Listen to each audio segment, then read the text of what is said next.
ഒരു കാര്യം പറയണമെന്ന് തോന്നിയിട്ട് കുറച്ച് ദിവസമായി. ഇംഗ്ലീഷ് ചികിത്സ എളുപ്പാ. കഷായം, ഗുളിക, മരുന്ന്, വെട്ടിത്തിളപ്പിച്ച വെള്ളം. പണിക്കാരും ഇല്ലാത്തപ്പോ എന്നെ കൊണ്ട് ഒറ്റയ്ക്ക് ഇതൊന്നും ആവില്ല കേട്ടോ.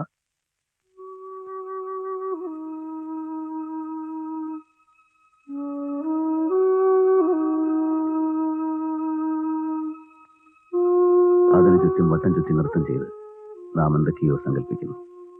മധ്യത്തിലിരിക്കുന്ന അതാകട്ടെ എല്ലാം അറിയുന്നു.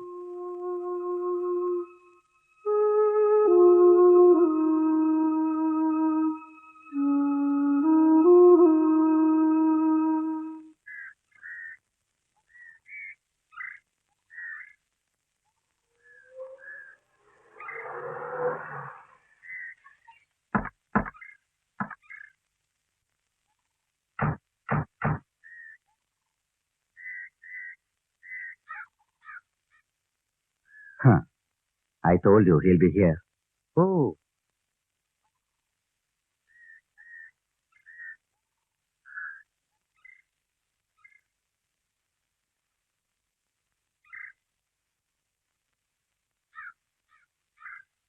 ഈ സമയത്ത് ഞാൻ തനിക്ക് പ്രിസ്ക്രൈബ് ചെയ്ത റിലാക്സേഷൻ അല്ലേ? താനിപ്പോഴും എന്റെ പേഷ്യന്റ് ആണെന്ന കാര്യം ഓർമ്മയുണ്ടല്ലോ. You look all right, thank god. താൻ വിളിച്ചെന്ന് പറഞ്ഞു. ആ, വെറുതെ നമുക്ക് വീട്ടിൽ പോ. വീട്ടിൽ കയറിയിട്ടാണ് വരുന്നത്. ഇളനീര് കുടിച്ചു. സായിപ്പ് ചെറിയമ്മയുടെ ഒരു ഫോട്ടോയും എടുത്തു. ഇത് doctor Paul Forsche. Ravi, I told you about him. French ആണ്, ഇംഗ്ലീഷ് കഷ്ടിയാ. രവിയുടെ കേസ് ഹിസ്റ്ററി ഒക്കെ അറിയാം.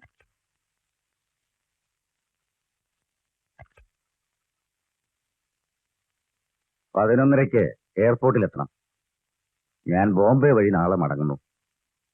നവംബർ ഡിസംബറായി ഞാൻ തിരിച്ചു വരും. വിഷമമൊന്നും തോന്നില്ല ഇപ്പോ? Everything under control? യെസ്. ഞാൻ ഇടയ്ക്ക് വിളിക്കാം. എന്തെങ്കിലും പ്രോബ്ലം തോന്നുമ്പോ ഡോക്ടർ നീരജയെ വിളിക്കണം. നിൽക്കാൻ സമയമില്ല. ദൈവാനുഗ്രഹം. താൻ നന്നായിരിക്കും.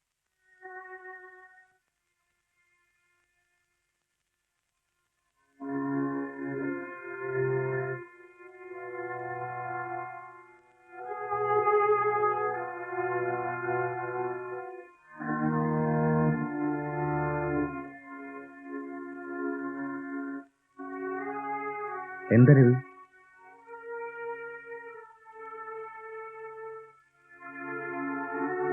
ഒരപേക്ഷയുണ്ട്.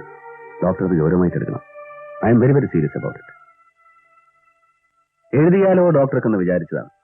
ഡോക്ടറുടെ കഴിവുകൾ അപാരം, സിദ്ധാന്തങ്ങൾ അത്ഭുതകരം. പക്ഷെ ഇനി മരണമുറപ്പായവരെ രക്ഷിക്കരുത് ഡോക്ടർ. കഴിവും ഡോക്ടറുടെ കൈപുണ്യവും ഉപയോഗിച്ച് അനായാസേനയുള്ള മരണം ഒരുക്കി കൊടുക്കണം. വിധിയെ തിരുത്തി എഴുതാൻ ഡോക്ടർ ആര്? നമ്മളാര്? രവി. മരണം എവിടെയും ഒരു ഉത്സവം പോലെയാണ്. സഹതാപം എന്താണ് സത്യത്തിൽ? എനിക്കിത് വന്നില്ലല്ലോ എന്നുള്ള സന്തോഷത്തിന്റെ സ്വകാര്യ പ്രകടനം അല്ലേ? പാട്ടും കൂത്തുമായിട്ടാണ് വടക്കേന്ത്യയിൽ ശവമെടുപ്പ്. ഞാൻ കണ്ടിട്ടുണ്ട്. ചെണ്ടയടിച്ച് ചാരായത്തിന്റെ ലഹരിയിൽ ആടിപ്പാടിയാണ് ശ്മശാനത്തിലേക്കുള്ള ഘോഷയാത്ര തമിഴ്നാട്ടില്. സായിപ്പ്, മഹാനായ സായിപ്പിന്റെ നാട്ടിലെ സ്ഥിതി വായിച്ചറിവേ ഉള്ളൂ. അടക്കിക്കഴിഞ്ഞാൽ വീട്ടിൽ വിസ്കിയും വൈനും ഒഴുകുന്നു സമൃദ്ധമായി. പിടവാങ്ങിയ ദുഃഖം മറക്കാനെന്ന് പറയും. ശല്യം തീർന്നതിന്റെ ആഘോഷമായിട്ടും കരുതാം അല്ലേ ഡോക്ടർ? നമ്മളോ മരണം ഒരു അനുഷ്ഠാന കലയാക്കി മാറ്റിയവർ. ഒരു തനത് നാടകത്തിന്റെ ചിട്ടവട്ടങ്ങളൊക്കെ ഉണ്ട് നമുക്ക്, അല്ലേ?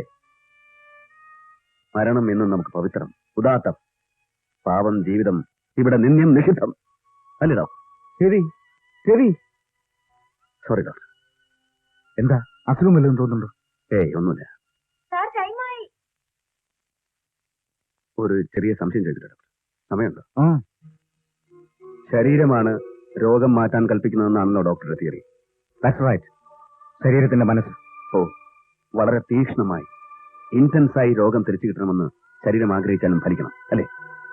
മണ്ട, മഹാരോഗം തിരിച്ചു കിട്ടാൻ ആരെങ്കിലും പ്രാർത്ഥിക്കുമോ? What nonsense. ഓ, ചിലപ്പോ രോഗം വരുത്താനുള്ള തെറാപ്പി ഒന്ന് അറിഞ്ഞു വെക്കേണ്ടതായിരുന്നു ഡോക്ടർ. ശരി, എന്താ കാര്യം? ഒന്നുമില്ല. Don't play with destiny. വീണ്ടും ഒരു ജന്മം തന്ന ശക്തി ഏതോ ആവട്ടെ. ആ കടം വീട്ടാൻ ബാധ്യസ്ഥരാണെന്ന് ഓർമ്മിക്ക്. വായിക്ക്, എഴുത്, കാര്യമായി എന്തെങ്കിലും വർക്ക് ചെയ്യേ. Take care.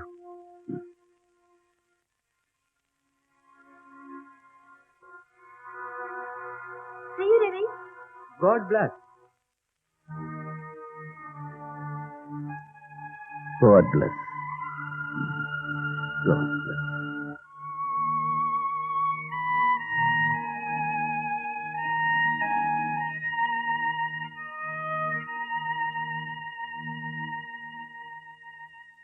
God bless.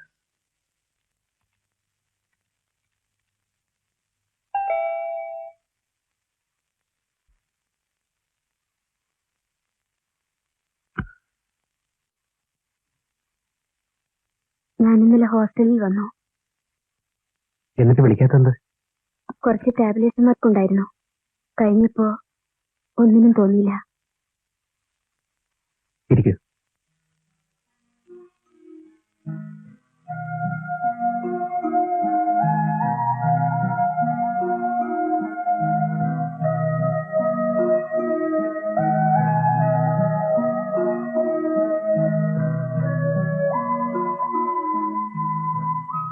പയ്യനില്ല. Dinner പുറത്തായാലോ എന്ന് ആലോചിക്കുമ്പോഴാണ് മാലിന്യം വന്നത്. ഫ്രിഡ്ജിലെല്ലാം ഉണ്ട്, ചൂടാക്കേണ്ട കാര്യമുള്ളൂ. ഔട്ടിങ് വേണ്ടെങ്കിൽ വേണമെങ്കിൽ കുറച്ച് കഴിഞ്ഞ് പുറത്ത് പോവാം. സീ ഫേസിൽ ഒരു ബെസ്റ്റ് ചൈനീസ് കുക്ക് വന്നിട്ടുണ്ട്.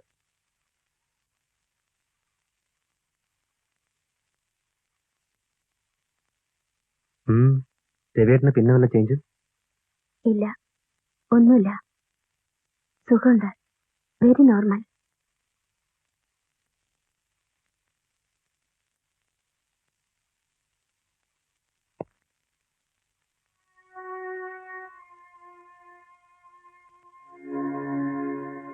രവിയേട്ടൻ എന്നോട് പലതും പറഞ്ഞു.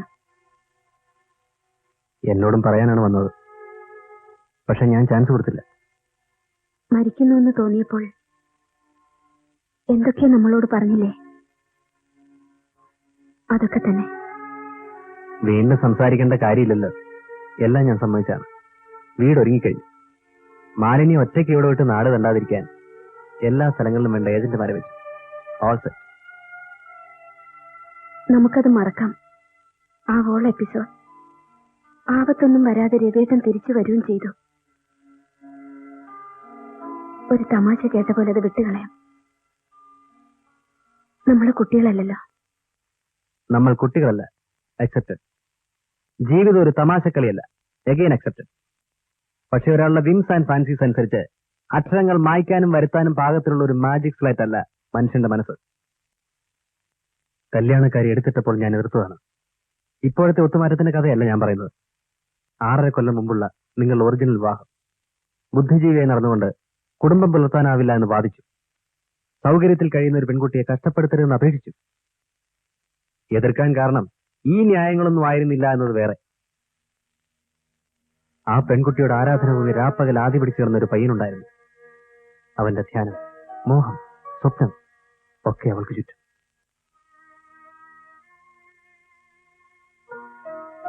അവനത് പറയാൻ വയ്യ. കല്യാണം മുടക്കാൻ ആഗ്രഹിച്ചത് അവന് വേണ്ടിയാണ്. അവന്റെ എരിഞ്ഞു നേറൽ മാലിന്യക്കറിയില്ല. ആരുടെ? എന്റെ, ഈ രാജേന്ദ്രന്റെ. പാർട്ട് ടൈം പണിയെടുത്ത് പഠിക്കുന്നവൻ. അവൻ എങ്ങനെ സത്യം പറയും? ആചാരോപചാരങ്ങൾ വിടാത്ത 10 ഇംഗ്ലീഷ് വാചകങ്ങൾ, പെൺകിടാങ്ങളെ ക്ലാസ്സിൽ ചിരിപ്പിക്കാൻ 4 ഫലിതം, വാർഷികത്തിന്റെ നാടകത്തിൽ ഷേക്സ്പിയറുടെ 2 ആത്മകഥം. നൈജീരിയയിൽ നിന്ന് വന്ന് ആദ്യം നാട് കണ്ടവർ, ഹൃദയം പറിച്ചെടുത്ത രവിസാറിന്റെ കാൽക്കൽ. അവന്റെ വേഷം ഓർമ്മയുണ്ടോ? പാന്റ് നിലത്തഴയും. പാർട്ട് ടൈം ടൈപ്പിസ്റ്റായി പണിയെടുക്കുന്ന വീട്ടിലെ സാറിന്റെ ദയ കൊണ്ട് കിട്ടുന്നതാണ്. മാലിനി, തടിച്ച ദേവി. 3-മതൊരാൾ കൂടി ഉണ്ടല്ലോ, ശാന്തകുമാരി. നിങ്ങളുടെ പരിഹാസം കേൾക്കാത്ത ദിവസമില്ല. പക്ഷേ രാജേന്ദ്രൻ ഞങ്ങൾക്കൊക്കെ നല്ല ഫ്രണ്ടായിരുന്നു. കോളേജ് ഡേയ്സിലെ പരിഹാസമൊക്കെ ആരെങ്കിലും സീരിയസ് ആയി? ഹേയ്, ആക്ഷേപമില്ല. അല്പം പരിഹാസം നിത്യവും കിട്ടിയില്ലെങ്കിലായിരുന്നു പിന്നെ വിഷമം. പ്ലീസ്, ഞാൻ പറയാൻ വന്നത്. അറിയാം, പക്ഷെ ഞാൻ പറഞ്ഞു തുടങ്ങിയത് മുഴുവൻ കേൾക്കണം. അവന്റെ കഥ. നൈജീരിയയിൽ നിന്ന് പണം തലച്ചുമടായി കൊണ്ടുവന്ന ഡോക്ടർ തോമസിന്റെ മകളോട് അവൻ എങ്ങനെ പറയും? ദാ ഒരു ആരാധകൻ ഇവിടെ, ഞാനുണ്ട്, തല കാണില്ല. പിന്നെ രജിസ്റ്റർ ഓഫീസിൽ സാക്ഷി ഒപ്പിട്ടപ്പോൾ മനസ്സിൽ പറഞ്ഞു, ഞാൻ കരുതി വെച്ച നിക്ഷേപമാണ് സാറിന് തരുന്നത്. ഓർമ്മയുണ്ടോ? മാലിനി നന്ദി പറയാൻ മറന്നില്ല. മുഖത്ത് നോക്കിയില്ല. നോക്കിയാൽ എന്റെ കണ്ണീര് കാണുമോ എന്ന ഭയം. നോക്കൂ, ആ പ്രായത്തിൽ എല്ലാവർക്കും അങ്ങനെ ഒരു ഇൻഫെക്ച്വേഷൻസ് തോന്നും. എനിക്കത് രവി സാറിനോടായി. അന്നത്തെ കമ്പമാവുമെന്ന് ഞാനും വിചാരിക്കാൻ ശ്രമിച്ചു. അല്ല, വെറും കമ്പം ഒരു കെടാത്ത തീ പോലെ മനസ്സിൽ നീറിക്കിടക്കില്ല.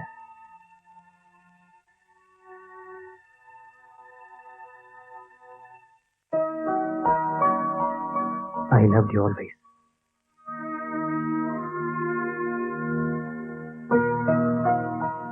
ഹോസ്പിറ്റലിൽ കാവൽ കിടന്നതും ചികിത്സയ്ക്ക് വാരിക്കോരി ചെലവ് ചെയ്തതൊക്കെ വെറും ഒരു ഗുരുഭക്തി കൊണ്ടാണെന്ന് ധരിച്ചോ?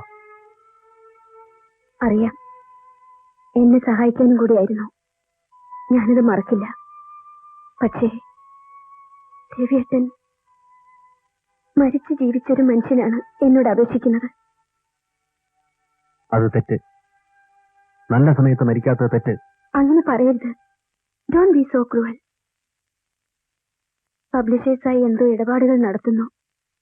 ചെലവ് ചെയ്ത സംഖ്യയൊക്കെ ഒരുവിധം വീട്ടിൽ തീർക്കുമെന്നൊക്കെ പറയുന്നത് കേട്ടു. പണത്തിന് പകരം നിന്നെ പിടിച്ചു വയ്ക്കുമെന്ന് കരുതുന്നുണ്ടോ രവിശങ്കർ സാർ? എന്നെപ്പറ്റി സാറിനെന്തറിയാം? നിനക്കെന്തറിയാം? ഞാൻ ബിസിനസ്സുകാരനാണ്. ബയേഴ്സ് പല നാട്ടിൽ നിന്ന് വരും. അവർക്ക് വേണ്ടി കോൾ ഗേൾസിന് വരെ സപ്ലൈ ചെയ്യേണ്ടി വരും. പെണ്ണ് എനിക്കൊരു അപൂർവസ്വല്ല. മദ്രാസ്, ബോംബെ, ഡൽഹി വിളിച്ചാൽ പറന്നു വരുന്നവരുടെ 100 നമ്പരെങ്കിലും ആ ബുക്കിൽ കാണും. പക്ഷെ എനിക്ക് വേണ്ടി ഞാൻ വിളിച്ചിട്ടില്ല ഇതുവരെ. കടം വീട്ടുകയോ വീട്ടാതിരിക്കുകയോ ചെയ്യാം, അത് വേറെ കാര്യം, നിസ്സാരം. ഇഷ്ടമില്ലാതെ വേദന മറച്ചു പിടിച്ച് ഞാൻ ഏൽപ്പിച്ചൊരു വലിയ മുതലുണ്ട്. അതെനിക്ക് അദ്ദേഹം തിരിച്ചു തന്നു. സ്വമേധയാ ഞാനത് ഏറ്റുവാങ്ങി. The deal is cost.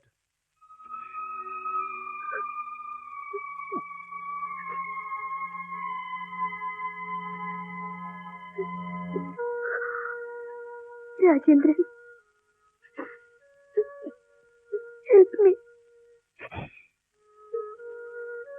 Please.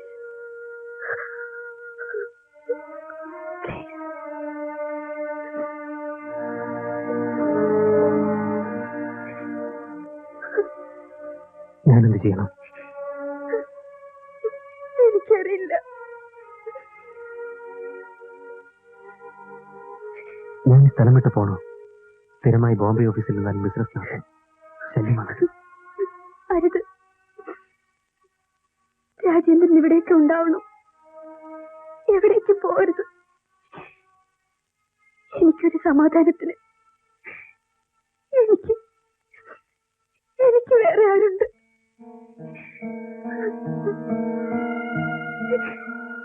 ഞാനുണ്ട്, എന്നും ഞാനുണ്ട്.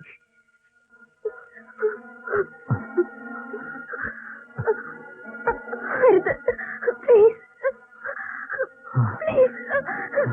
You are mine. നീ എന്റെ മകളാണ്. I want you. വിടില്ല. നീ എന്റേതാണ്, എന്റെ മാത്രം.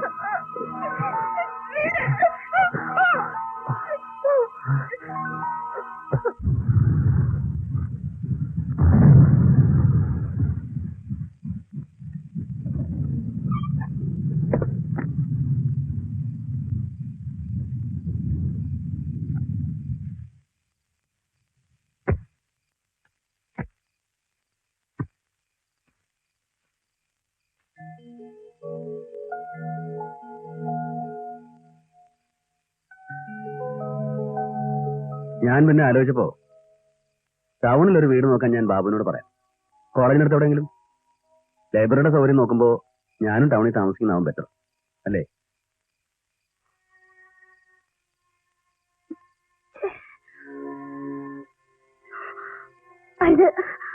വിടോ.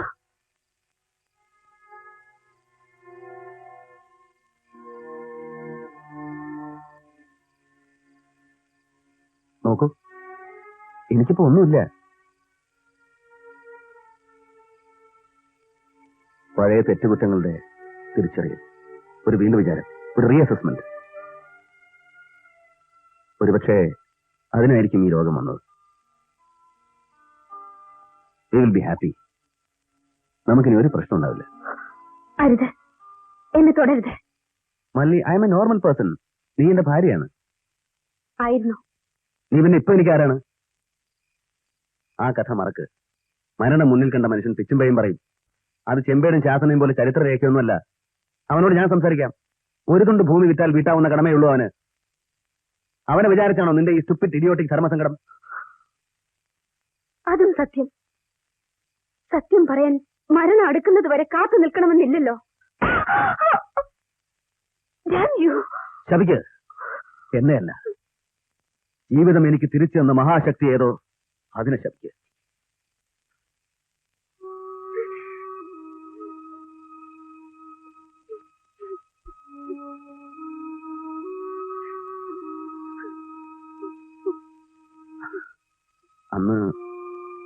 അന്ന് നിന്നെ വിചാരിച്ച് മാത്രമായിരുന്നു എന്റെ ദുഃഖം. ഇനി ഞാനുണ്ട്, എന്നും നിനക്ക് ഞാനുണ്ട്. ക്ഷോഭത്തിൽ ഞാൻ എന്റെ പൊന്നുമോളെ. എന്നെ തുടരുത്. ഒരേ ദിവസം രണ്ടാളുടെ മെത്ത പങ്കിടുമ്പോൾ എനിക്ക് എന്നോട് തന്നെ അറപ്പ് തോന്നും.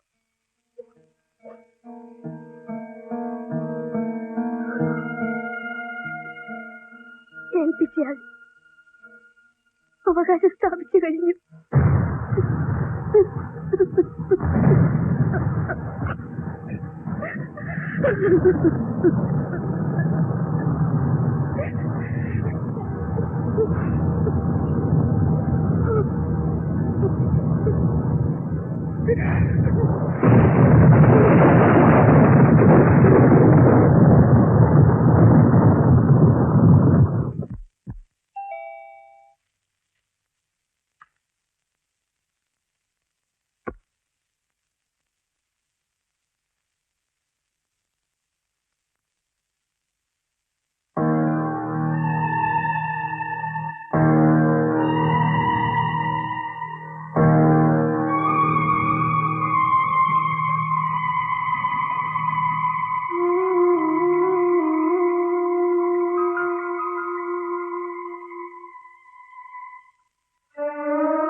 രാജേന്ദ്ര, നന്ദി. എല്ലാത്തിനും നന്ദി.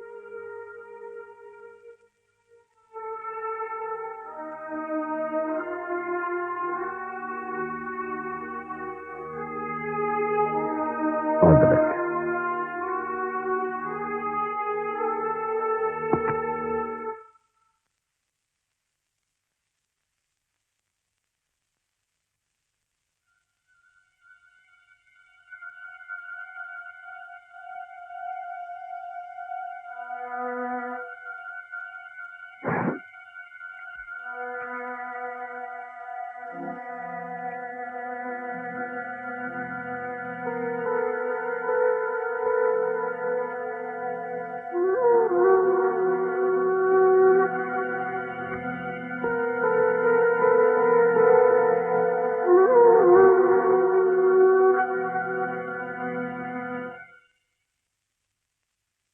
ജീവിതത്തിന്റെ ആഘോഷത്തിനിടയ്ക്ക് അപ്രതീക്ഷിതമായി മരണം കടന്നു വരുന്നു. അർബുദ രോഗത്തിൽ നിന്ന് അത്ഭുതകരമായി രക്ഷപ്പെട്ട രവിശങ്കർ ഇന്നലെ